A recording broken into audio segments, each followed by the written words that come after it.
pessoal, nós estamos aqui para gravar mais um podcast. Estamos aqui com a doutora Flávia. Ela mudou o rumo, né? Operava como advogada de direito médico e da saúde. E aí ela agora está falando sobre carros. Então, assim, a gente vai falar sobre vida, porque ela ama esse tema. Então, nós vamos falar um pouquinho sobre isso. E, doutora Flávia, nos conte um pouquinho sobre essa história de vida. Por que você mudou o rumo das coisas? Me conta aí. Obrigado, né, Rosa, pelo convite. Eu gosto muito de falar sobre essas questões da vida, porque é o que nos encanta, né? É o brilho da vida. Onde está o nosso brilho? Onde que está a nossa vida de verdade, a nossa essência?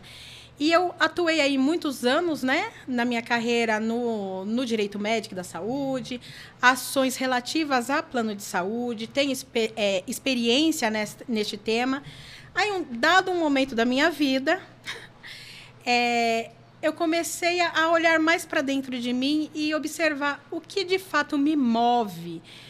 O que eu gosto de fazer, porque o que te faz acordar todos os dias? O nosso tempo aqui, né, ele é curto, é muito curto, então nós precisamos fazer aquilo que dá prazer, aquilo que dá alegria, que motiva e que dá o brilho, né, que dá a vontade de viver, a motivação, o caminhar, o conquistar, o querer ir além. Fiquei um período aí, tirei a habilitação, fiquei um período sem dirigir, tinha medo de dirigir. Quando comprei meu primeiro carro, foi assim, uma descoberta. Falei, nossa, como eu gosto de carro, como eu gosto de velocidade. E eu comecei a dirigir depois dos meus 30 anos. Então, assim, é tudo muito recente. Então, o carro foi o start. A compra do carro foi o start para você se descobrir nesse mercado e falar, é isso que eu quero fazer e eu vou ser feliz dessa forma. Exatamente. Foi o start, a compra do carro e a consumidora chata. Ah, que bacana. E na verdade, foi a consumidora chata que provavelmente não tinha razão na reclamação. Mas que eu me deparei com uma revenda, com uma loja, com uma empresa, assim, de muita transparência, de muita boa-fé, e que soube contornar muito bem aquela situação, enfim. E aí eu percebi que esses empresários, eles não têm tanta assessoria, eles não têm tantos advogados que, de fato, vistam a camisa e que estão lá se aprimorando de acordo com a atividade da revenda automotiva. E daí surgiu essa mudança de carreira. Aí eu comecei a me engajar mais em alguns eventos automotivos, comecei a pesquisar mais sobre carros. Já troquei de carro umas 4 vezes. Agora já não me recordo. Ela gostou. Ela aprendeu agora o caminho, né? Agora gostou. E assim, gosto de velocidade, gosto de carro e amo o direito. Então, assim, eu consegui unir todas as minhas paixões num segmento só. Então, atuar na revenda de carros, para mim, devolveu aquele ânimo que a gente precisa da carreira, aquela vontade, aquela empolgação. Então, é um assunto, assim, para mim, que eu comecei a me apaixonar. E a revenda automotiva, ela é um ecossistema muito próprio, muito específico. Ele é diferente da atuação de outros segmentos, de outros setores. Engraçado, né, Flávia, que a gente vê só o homem falando com esse entusiasmo todo, não é? Porque, assim, você quando tá falando, você tá brilhando, né? Então, assim, você tá falando, você tá brilhando. E você fala assim, mas mulheres não falam sobre isso, né? E é legal isso. Fala assim, mulherada, dica pra vida. Seja livre e olhe para dentro de si. Acha o brilho, o motivo do brilho. Aonde que está o brilho? Nossa, eu encontrei o meu brilho. Sim. Eu encontrei meu brilho no direito, porque assim, isso já é nato, é meu. Eu gosto muito da questão de justiça, direito, o advogar, enfim, o tribunal, a consultoria, esse dinamismo todo, que tanto o direito quanto esse segmento proporciona, é o que me motiva, né? É que eu tenho vontade de ir, eu tenho vontade de ir além. E, de fato, são poucas as mulheres que se envolvem nesse segmento automotivo.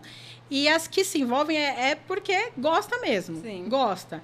E, infelizmente, é um nicho aí que ainda tem um pouquinho de machismo. Sim. Tem um pouco de machismo, porque O homem, ele, de uma forma geral, acredita que dirige melhor, Sim. que entende mais de carro. E sem contar que a mulher, ela padece muito nessa relação de consumo aí, neste segmento, em abusos cometidos. Abuso no sentido de troca de óleo. Eu fui lá trocar meu óleo, por exemplo.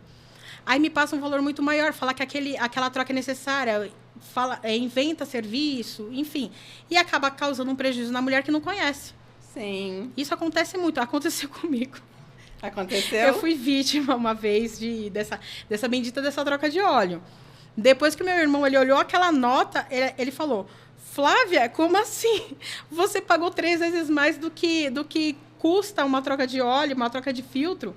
Só que na época foi a minha primeira troca de óleo. Eu não entendia muito bem, não sabia o custo, enfim. O que falava, eu acreditava. Falava, ok, tá tudo bem. E, na verdade, não. Tem essa questão do machismo, tem a questão de ser a galera do comércio, eles enxergam a mulher como uma pessoa que não conhece, não posso fazer o que eu quiser, posso enrolar, e não é bem assim. Hoje, as mulheres elas estão ficando muito engajadas nesse tema. Tem algumas mulheres, inclusive, que já fazem revisão de veículos para revendedores. Enfim, tem muita gente boa aí surgindo nesse mercado automotivo e que está ultrapassando as barreiras do que era da concepção antiga, né? Que, não, mulher não se envolve com questão de carro, com mecânica. Eu me envolvo com questão de carro, mecânica, e sujo a minha mão de graxa porque eu adoro entender de carros. É a minha praia. Nossa, que bacana. E hoje você vai falar pra gente sobre o quê? Sobre garantia, você vai contar pra gente, é tudo igual? Concessionária, revenda de carro, loja de revenda, é tudo igual? Não. Quando eu compro um carro de uma pessoa física, quando eu compro um carro de uma concessionária, quando eu compro um carro de uma revenda, é tudo igual? A relação de consumo é tudo igual? Como que funciona isso, Flávia? Não. Já que você agora sabe tudo, né? Estou caminhando para isso, né? Tem uma frase que fala, dormi sabendo tudo, acordei burro, porque a gente todos os dias aprendemos novos assuntos, novos temas, enfim. Mas especificamente nessa questão, a diferença entre concessionária e revendedora não é a mesma coisa. A Lei Renato Ferrari, ela diferencia muito bem essa questão. A concessionária, ela é uma concessão. Vem a montadora, que vai fabricar os carros, e ela vai repassar para essa concessionária que vai vender o carro zero, o carro novo. Entendeu? Sim. Então, tem todo um regramento próprio. Agora, a revenda não. A revenda ela já está no campo mais do direito civil, as relações civis e o direito do consumidor, claro. E ela não está fechada numa legislação específica, como, por exemplo, a concessionária. Ela é um ramo diferenciado. Então, assim, a gente tem a venda através da concessionária, que vende os carros zeros, carros novos. Tem a revenda dos carros usados, que aí são variadas. E tem a venda pelas pessoas físicas.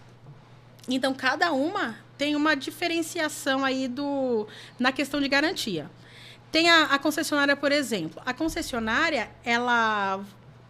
Eu não vou citar nomes aqui, mas tem concessionária, tem montadora que dá uma garantia aí estendida, uma garantia além do que determina o Código de Defesa do Consumidor, que seria 90 dias. 5 anos, enfim. Tem algumas marcas aí que mudam essa questão da garantia. Agora, na revenda direta, entre a loja que vende carros multimarca para o consumidor, a garantia ela segue o Código de Defesa do Consumidor, que são os 90 dias para garantir eventual defeito naquele veículo. E uma grande questão que as pessoas elas não percebem é o que está abarcado nessa garantia. É só câmbio e motor? Você sabe essa? Não sei. Todo mundo pensa que é só câmbio e motor. Via de regra, as lojas elas informam que a garantia é câmbio e motor. Sim. A prática do mercado é desta forma. O porquê que é desta forma? Por uma questão usual ao longo do tempo, a garantia ela tem que ser mais voltada pela questão da funcionalidade e estrutura do carro. Então, o motor e o câmbio, eles são essenciais para um veículo e sem isso não tem como funcionar. Então, a garantia ela abarca essas questões. Agora, um defeito na pintura, um probleminha no vidro elétrico. Então, assim, Motorzinho. Se forem coisas simples, que caem no desgaste natural do tempo, já não vai ter a cobertura, entendeu? Então, por isso, as lojas, elas se beneficiam dessa informação e falam, só motor e câmbio.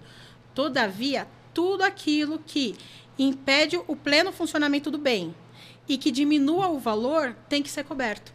Nossa, que interessante. Então, por exemplo, eu estou lá com um problema na bomba de combustível.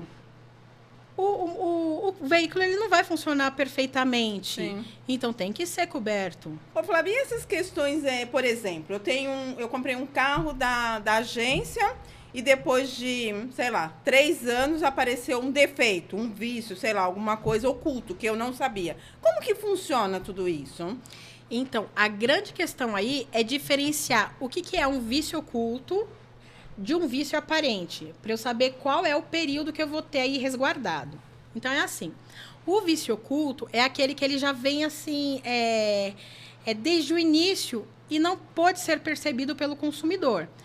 E tem aquele vício que é o vício aparente ou o desgaste natural, que esse não vai ter cobertura. Então, no caso do vício oculto propriamente dito, que é esse defeito que você mencionou, que o consumidor ele adquiriu aquele bem. E, a dado momento, surgiu aquele problema que ele não pôde ver desde o início. Neste caso, é coberto. Tem que ter, sim, a garantia do problema. Tem que ser estancado esse problema. Tem que ser indenizado. Enfim, depende de caso a caso. E pode ser visto até mesmo pela montadora, concessionária, pelo fabricante, enfim. Só que precisa ser analisado caso a caso. Tem uma porque perícia. é muito incomum, depois de 3 anos, aparecer um vício oculto. É incomum, mas não é impossível. Entendi. É totalmente possível. Em alguns casos surge sim, e aí os 90 dias que fala do Código de Defesa do Consumidor, ele começa a contar a partir do momento que você teve ciência desse vício. Então, hoje, o meu carro ele parou e foi constatado que ele tem um vício oculto. Ok, então a partir de hoje, 90 dias para frente, tem que acontecer essa garantia aí, esse reparo. Agora, se eu, consumidor, não falei nada, aí eu vou acabar perdendo esse meu direito, porque no prazo legal eu não fui atrás desse direito, não comuniquei a vendedora, enfim. Sim, sim. E no caso, Flávia, por exemplo, eu compro um carro e aí eu levo esse carro para fazer uma vistoria, para pôr o seguro, comprei o carro e descubro que esse carro, de repente, ele já foi colidido, ele já foi batido, e aí, de repente, a longarina foi reparada e não foi bem reparada. Como que funciona? Eu consigo devolver esse carro para a agência? Falar assim, olha, eu fui fazer o seguro, está aqui o laudo da vistoria e não passou. Como que funciona nesses casos? E aí eu vou fazer uma outra pergunta em seguida. E aí foi um financiamento, por exemplo. Como que funciona tudo isso, essa substituição? Como que funciona?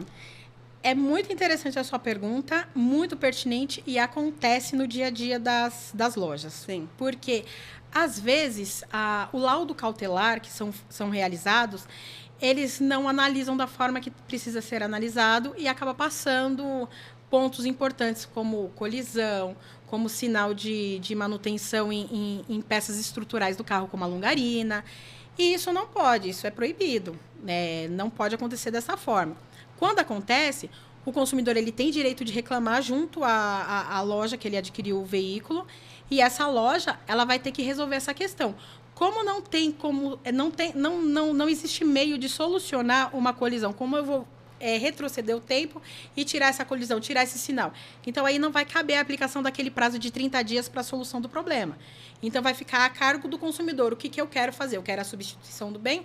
Eu quero a rescisão do contrato? Aí cabe ao consumidor escolher.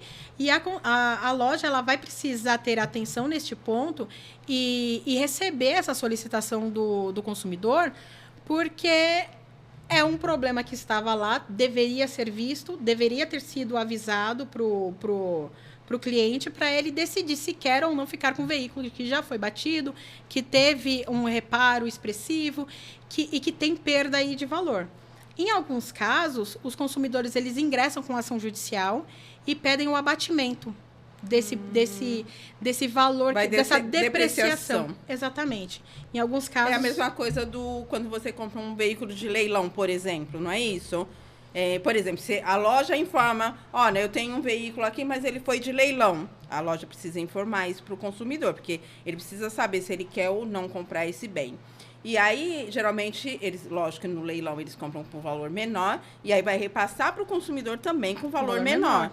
E se eles não informarem isso, aí cabe também para o consumidor, não é isso? Exatamente, é isso mesmo. Aí cabe ao consumidor, o consumidor tem esse direito de reclamar o reparo, reclamar a indenização devida, enfim. Aí vai de caso a caso. E referente ao financiamento que você perguntou anteriormente.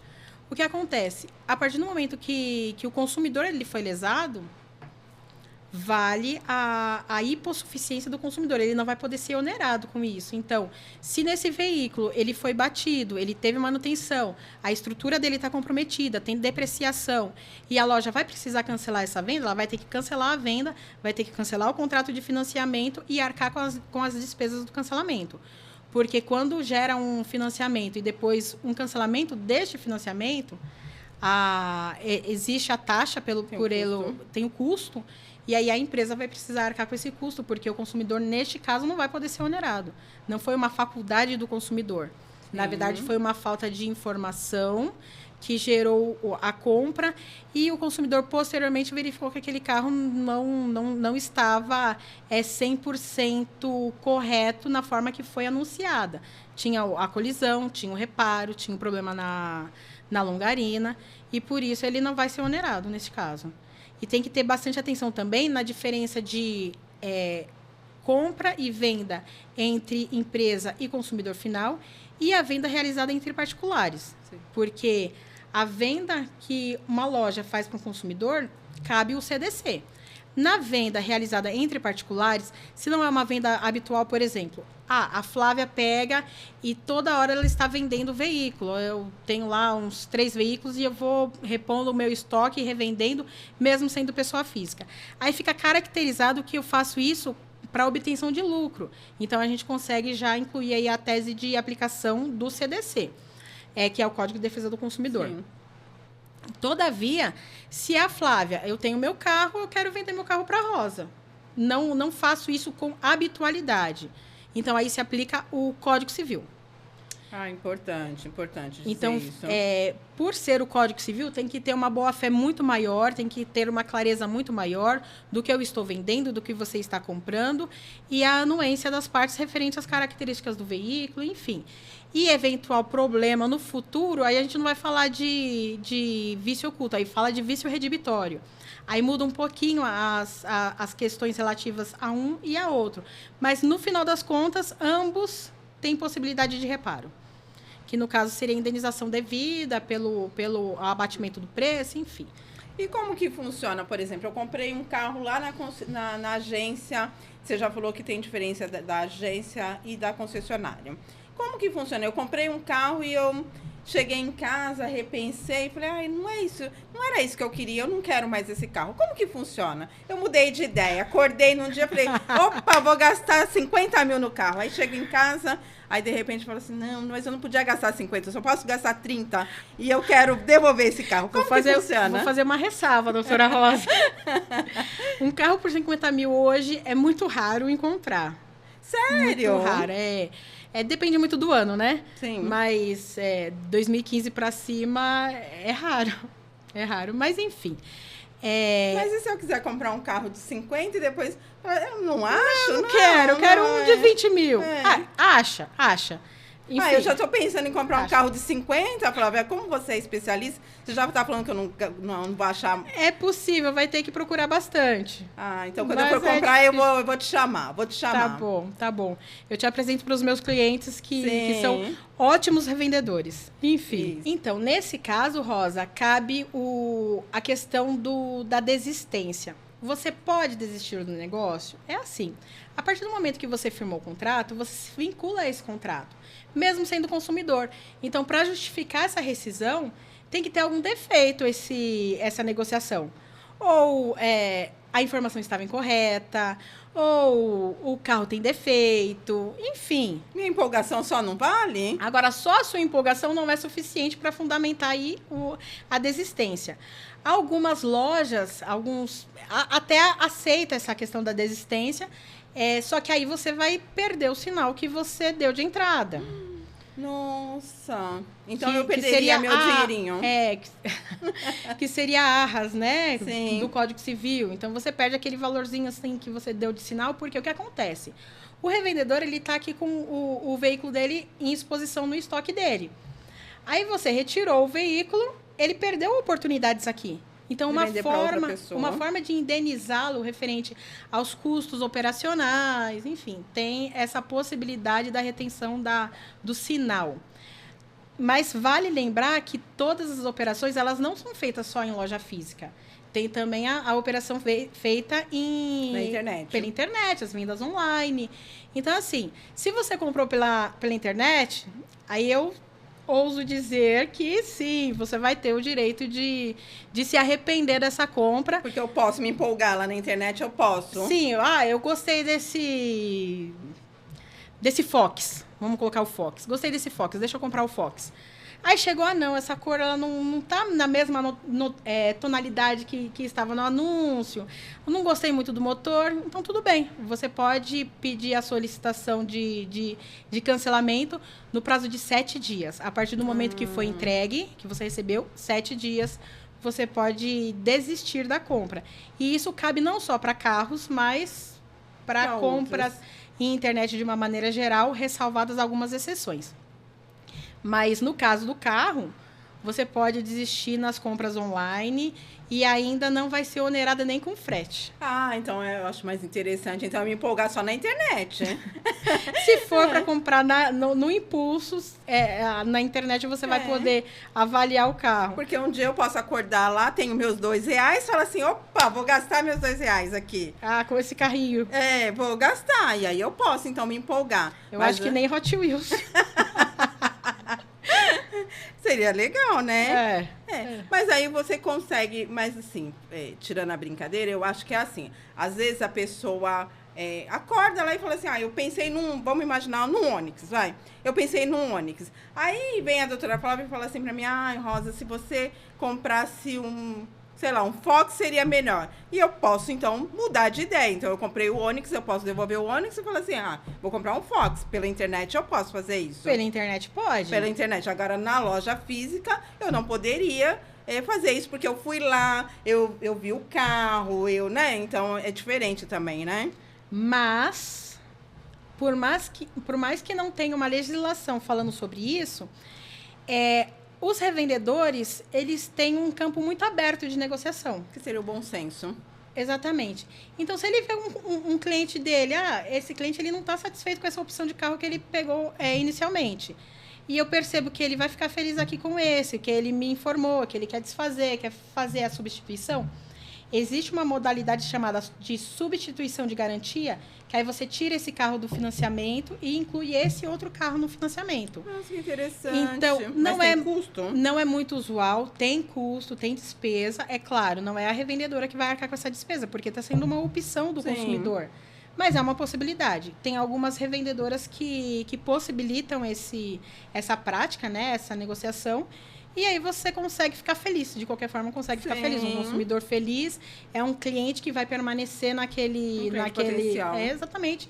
Porque, assim, se eu fui num local, fui muito bem atendida, eu vou indicar. Sim. É o que acontece. E a partir dessas indicações, dessa fidelização, é que se constrói o nome de uma boa empresa, é que se constrói aí uma segurança perante a sociedade. Então, é bem interessante. E eu percebo que em algumas lojas eles fazem isso sim, eles já dá essa margem pro consumidor.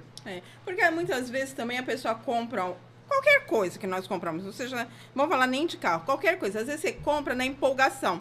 Aí você chega em casa, de repente alguém te fala, seu marido, seu filho, fala assim, por que você não comprou vermelho? Você compra um negócio preto, por que você não comprou vermelho? Aí você fica pensando assim, nossa, mas tinha um carro lá vermelho, que eu poderia ter comprado aquele carro, né? Aí você volta, de repente, com o filho, com o marido lá, e fala assim, eu acho que eu gostei mais desse mesmo. Então, tendo essa possibilidade, eu acho que é bacana, porque aí não gera estresse, você continua com a loja que você comprou, e aí não gera estresse, e mesmo que você vá pagar algum valor, isso é muito tranquilo, né, Flávia? Fica todo mundo feliz. Sim, fica todo mundo feliz. Isso é possível quando o pós-vendas daquela loja é bem estruturado, é bem alinhado e tem procedimentos que eles adotam de maneira usual e costumeira na política daquela loja. Um pós-venda que ele abraça o consumidor, que ele abraça o cliente, ele vai permitir essas possibilidades, visando justamente essa questão aí estratégica do comércio. Aí fica feliz o lojista, fica feliz o consumidor, e é muito comum... às vezes a gente compra um bem e não fica muito feliz, não fica muito satisfeito e quer fazer essa troca. Mas eu acho que isso em toda relação de consumo, né? Eu acho que em qualquer ramo, na verdade, de consumo, né? Porque às vezes não é isso. Às vezes é o que eu te falei. Às vezes você compra uma roupa, um sapato, não sei o quê. Você chega em casa, você não gosta. E se ele tiver um pós-venda bom, você liga pro vendedor, você fala, olha, eu não gostei por causa às vezes eu estava empolgado, ou às vezes... E esse vendedor, ele vai te ajudar a você fazer a troca sem gerar estresse e todo mundo fica bem, né? Sim, a importância dos dois lados terem uma boa comunicação e também terem bons conhecimentos, né? Sim. Saber das informações adequadas e até onde que eu posso ir neste cenário. No caso, o vendedor que possibilita isso para o cliente, ele vai ganhar ponto com o cliente. E o cliente vai ficar feliz e vai indicá-lo para amigos, para os conhecidos, enfim. Ô, Flávia, e outra coisa, por exemplo, eu compro um carro na agência e aí apresentou algum problema de câmbio, enfim, qualquer problema que seja. Qual que é o prazo para reparar? Existe um prazo? Não existe? Conta pra gente qual que é o prazo. A legislação que protege o consumidor, neste caso, ela entende que são 30 dias o prazo para a loja poder regularizar essa situação. Então, a partir do momento que você, enquanto consumidor, apresentou essa reclamação para o revendedor, eles têm 30 dias para solucionar. Mas aí a grande questão é a seguinte, tá bom, eles solucionaram dentro do prazo, só que o problema, ele volta e volta, e eu tenho que toda hora levar para manutenção na loja. E o que eu faço? Disso já está ultrapassando 30 dias, 60 dias, 90 dias. Aí, a loja ela vai ter que verificar meios para reparar esse consumidor, porque já ultrapassou 30 dias. Mas então, muitas vezes, Flávia, desculpa te interromper, mas muitas vezes não depende da própria loja, depende, porque assim, por exemplo, eu preciso comprar, vou imaginar que eu preciso comprar um câmbio, a montadora não disponibiliza, o prazo é muito maior. Aí, isso não é às vezes a agência, ela quer, o revendedor, ele quer solucionar, mas assim, não depende dele, depende de terceiros. Então, mas aí estamos em choque entre relação comercial e relação de consumo. Via de regra, vai se valer perante o consumidor o que é mais benéfico para o consumidor. Entendi. Então, o que é válido? Os 30 dias. Então, eu estou com problema no fornecimento. Você vai agir de boa fé, vai informar aquele consumidor que olha, eu não vou conseguir atender o prazo de 30 dias. Você vai tentar reparar de alguma forma, num pós-venda bem estruturado. Não, vou te dar um carro reserva. Enfim, para não deixar o consumidor desassistido. Existem essas possibilidades. Existem. Todavia, pela regra, são 30 dias o prazo.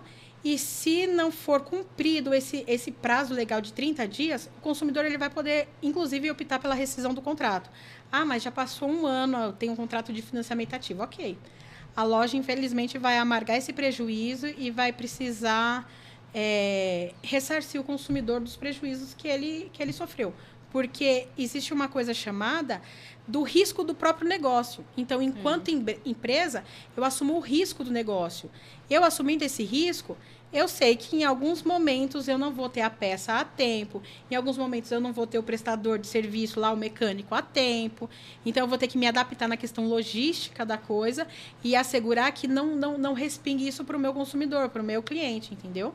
Porque o consumidor, ele não pode ficar dentro desse risco, né? Exatamente. O consumidor, ele não está assumindo o risco do negócio porque ele não está aferindo lucro. Sim. Ele não tem esse ganho com o negócio. Ele, na verdade, só adquiriu um bem para uso próprio e não pode ficar vulnerável nem exposto nessa situação. Então, pessoal, a gente está se encaminhando para o final. Nós adoramos todas as pontuações da Flávia que ela trouxe aqui pra gente. De fato, quando ela fala de carro, ela tem um brilho. Se vocês virem, ela é o sol, na verdade, a Flávia é o sol falando dos carros. Muito obrigado pelo tema, pelas informações, que eu tenho certeza que nem eu, nem nossos consumidores sabiam. A gente aprendeu muito nesse bate-papo. Muito obrigado por ter vindo. E é isso, gente. Siga a Flávia nas redes sociais e, mais uma vez, muito obrigada. Obrigada, até mais. Até mais, tchau, tchau, bom dia.